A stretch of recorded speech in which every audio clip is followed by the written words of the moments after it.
Yan, magandang araw po muli sa inyo mga idol. Ito po muli ang inyong Alwagi. Meron po tayong isang maliit na project. May gagawin po tayong tambol para makubira natin yung mga tubo ng aircon at saka ng exhaust fan galing sa kitchen.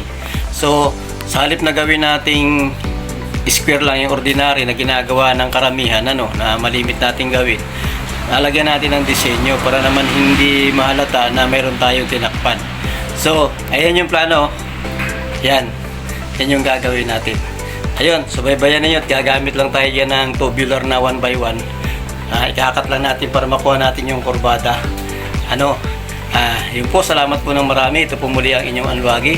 Sumasaludo po muli sa inyo. Tandaan natin sa Alwagi, walang maliit na trabaho. Laging una po ay serbisyo.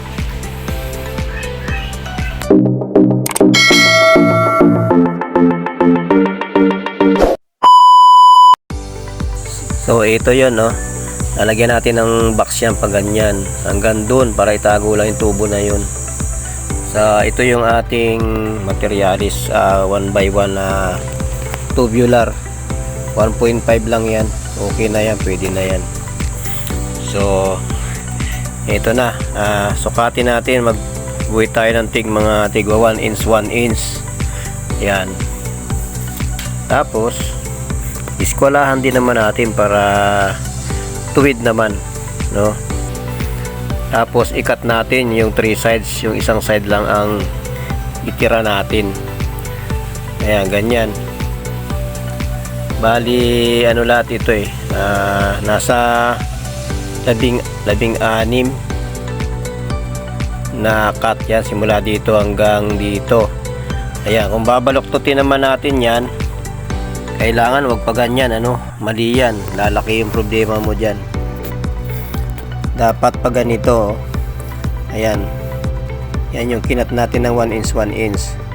Tapos dapat yan, ganito paloob natin babaluktutin para maliit lang yung ating mga spot.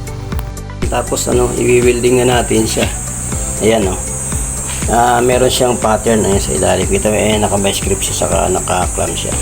Ito yung cutting yan dito, hindi yung sa kabila, kasi pag doon mo binaliktad yan, lalaki yung mga niya dito. So kaya ang baluktot natin yan papasok, kaya para maliliit lang yung ating iispatan dito, hindi yung magkakaroon ng malaking butas. Tara, welding na natin. Ayan, ito welding na tayo. Ispat lang naman yan, hindi naman kailangang ipo-full weld. Ang mahalaga, wag nang bumalik do sa tuwid, basta baluktot na siya ng ganyan. Ayan, yan, ganyan lang, ispat. So yung welding natin, liit lang pero malakas magtrabaho. Ayan, may pattern na tayong isa. So maganda pag may pattern na, kaya nagkat na tayo ng marami para tuloy-tuloy na yung ating pagwi-welding, dahil marami yung mga kurbang kailangan natin. Kaya ginawa na muna natin lahat para hindi pa isa-isa yung ating gawa, para isang install na lang. Ayan, ikaklam mo lang dyan sa gitna, ayos na. Ayan, mainit-init pa, galing sa kalan. Ayan, tuloy-tuloy lang, marami hindi ko matandaan kung ilan lahat. Ayan, i-clip mo lang, clamp pala, clamp. Ayan. So ayan, nakarami na tayo, halos tapos na, nagawa na natin lahat. Mag-i-install na tayo, pero gagawin muna natin lahat yan. Ito naman yung sa sa poste, diretso yan hanggang sa flooring. Bali apat itong gagawin kung ganito. Yan yung pinaka main na poste. Ayan, so dalawa pa. Ayan, di na yan tutuwid. Ito na yung iba. Yan yung mga ibang baluktot. So ayan, nagkabit na tayo nung mismong pagkakabitan sa taas. At ito na, ikabit na natin yung dalawang kurba na para sa poste. Ayan, kita nyo yung mga tubo, yun lang ang tatakpan. Kaya tayo gumawa niyan. Ayan, yan, tubo na yan. Yan, Kailangan walang makitang tubo. Ay, tubo yan ng rinsod. Ito, yan, pahaba na yan. Dati, saka ito yung sa aircon. Ayan.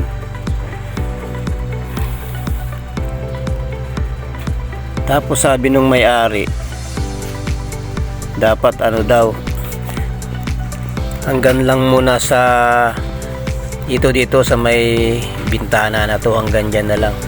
Kaya lang, nagbago isip, ipinatuloy na hanggang to sa dulo. Kaya nga 4 yung ginawa natin ng baluktot na pamposte. O ayan, kumpleto na. Ang susunod na natin dyan ay yung ating paglalagay ng pinaka-wall. Yun ang medyo problema dahil kurbada yan, ay hardiplex yung ating gagamitin. O ayan, tiyaga lang, habang ginagawa, pinag-aaralan kung ano ang magandang diskarte. O ayan na, hindi na makikita yung tubo na yan pag yan ay nakubera na. Dire-diretso yan hanggang yan. Ayan yung pinakahuli nung pipe, hanggang dyan. Ayan na, nakapagdingding na tayo. Na tiyaga na natin ng konti na hardiplex nga yung ginamit natin dyan.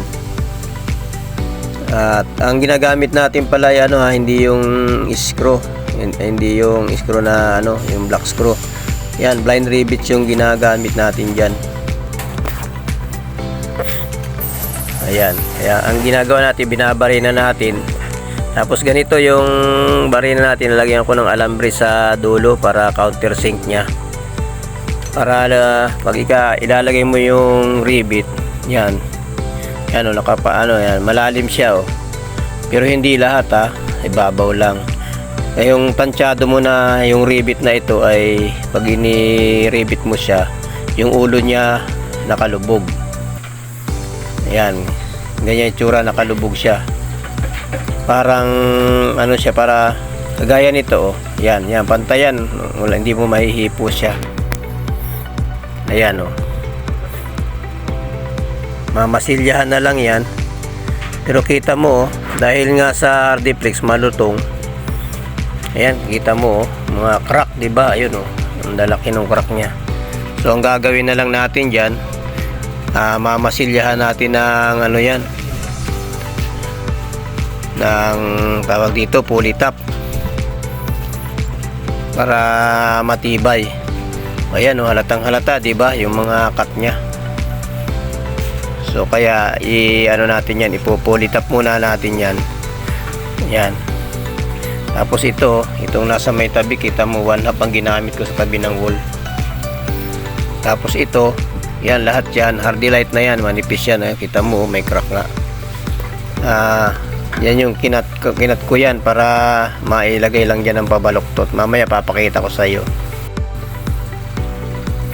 Ayan na, masilyahan na natin ng pulley top para mawala na yung crack nya. Tapos ang gagawin natin dyan, pagka nakaliha yan, pipinturahan natin muna ng flat wall yan. Magmamasilya tayo mga idol nung pakurbang lahat na ginagamit natin sinelas. Ayan yung pakurba na yan. Itong kabila, ito yung pakurba. Ito yung ginagawa natin mga idol.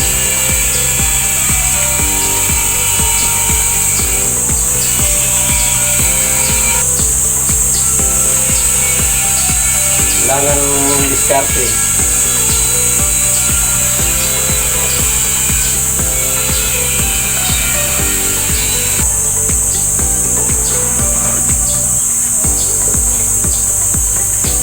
Okay, ganyan kasi pakurba kasi mahirap na hindi naman natin magagamitan ng masilya na na palitan na yung pantay, yung kagaya nito, kasi nga pakurba siya. So kaya ang ginagamit natin chinilas. Ayan, yan tamang-tama itong lugar na to. Yan yung tamang-tama sa kurba niya. Ayan